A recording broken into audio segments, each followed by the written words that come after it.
Ang pagiging tahimik mo ang pinakamalakas na sandata mo. Tama, ang pagiging walang imik mo, ang hindi mo pagpatol, ang pagiging walang kibo mo ang greatest weapon mo.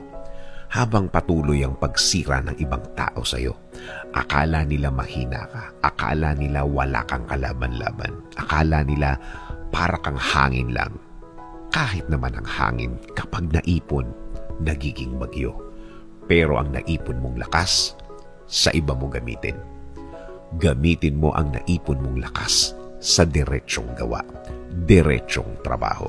Yung nakafocus ka lang sa gagawin mo, yung nakatuon ka lang sa gusto mong plano na matagal nyo nang nabuo ng Diyos. Ayaw din kasi niyang nawawala ka sa focus.